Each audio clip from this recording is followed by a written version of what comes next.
Nike air 15,000 రూపాయల shoe 3,500కి అమ్ముతున్నారు ఇక్కడ. Hello guys, welcome back to another video of SR vlogs India. ఏంటి ర్యాకెట్ లాగా వెళ్ళిపోతున్నాడు ఏంటి?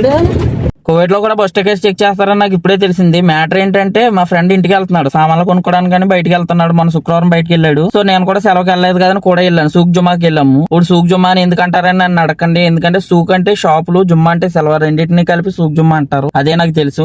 అందుమించి నన్ను అడగండి, నేను చెప్పలేను కూడా. ఇక్కడ ఆల్మోస్ట్ అన్ని ఉంటాయి. నాకు బాగా నచ్చింది ఏంటంటే షూస్, అలాగే స్పెక్ట్స్ చాలా బాగున్నాయి. స్పెక్ట్స్ ప్రతిదీ యాజ్ ఇట్ ఈస్ అలా ఒరిజినల్ దింపేశారు. ఫస్ట్ క్వాలిటీ అనుకుంటా, మరి తెలియదు. కానీ ఏమైనా కాస్ట్ ఎక్కువ ఉంటదేమో అనుకున్నాను. కానీ 2.5 ఉంది. 2.5, 3, 4 ఆ రేంజ్ లోనే ఉన్నాయి. అంటే బ్రాండ్ బట్టి వాళ్ళు కాస్ట్ చెప్తున్నారు. నేను ఇంకోటి షాక్ అయింది ఏంటంటే channel same as it is, bottle ఏంటి, స్మెల్ ఏంటి అలాగే దింపేశారు. కానీ కలర్ మాత్రం కొంచెం ఆరెంజ్ పింక్ కలర్ లో ఉంటది, కానీ ఇది ఎల్లో కలర్ లో ఉంది. నైక్ ఎయిర్ ఆన్లైన్ లో చెక్ చేస్తే 20,000, 15,000 అలాగే రేంజ్ లో ఉన్నాయి. కాస్ట్ ఒకదానికి ఒకలా ఉంది. కానీ ఇక్కడ ఏంటంటే 12 13 చెప్తున్నారు. అంటే 3,500, 4,000 లోపు ఇచ్చేస్తున్నారు ఇక్కడ షూస్. ఇక్కడ దేనికి బాక్స్ లో ఉండవు, తీసుకోవడం కవర్లు ఇచ్చేస్తాడు. అదే మన ఒరిజినల్ బాక్స్. కవరే మనకి ఒరిజినల్ బాక్స్. దానికి ట్యాగ్ లో అవి కావాలి ఈ కావాలి అని ఏం ఉండదు. మొత్తం ఆల్మోస్ట్ నీకు షాపుల్లో లేని కూడా ఇందులో దొరుకుతాయి. ఆల్మోస్ట్ అన్ని దొరుకుతాయి ఇక్కడ. అన్ని కొత్తవి దొరికితే, పాతవి దొరికితే మనకు కావాల్సినవి మనం చూసుకుని కొనుక్కోవాలి. ఏంటంటే తర్వాత ఒకవేళ ఎలక్ట్రికల్ ఐటమ్స్ కొంటే గనక ఇంటికి వచ్చిన తర్వాత పని చేయకపోతే ఎవరిని అడగలేదు. సో అన్ని కరెక్ట్ గా చూసుకుని కొనుక్కోవాలి. అలాగే ఇంకోటి ఏంటంటే ఇందులో తిరగాలంటే క్యాష్ ఫుల్ గా ఉండాలి. అలాగే మన బాడీలో ఎనర్జీ లెవెల్ ఫుల్ గా ఉండాలి. ఈ రెండు లేకపోతే కనుక తిరిగినా ఎందుకు మనకు టైం వేస్ట్ తప్ప ఏం ఉండదు. ఇక్కడికి ఎక్కువ శాతం సామాన్లు కొనుక్కోవడానికి కువైట్ వల్ల వస్తారు. ఓకే గైస్, ఈ వీడియో కింద నెక్స్ట్ వీడియోలో కలుద్దాం. అప్పటి వరకు ఈ వీడియో లైక్ చేసి కొత్త వీడియో వచ్చే వరకు ఛానల్ సబ్స్క్రైబ్ చేసుకుని ఇన్స్టాగ్రామ్ లో ఫాలో కండి. Thank you so much.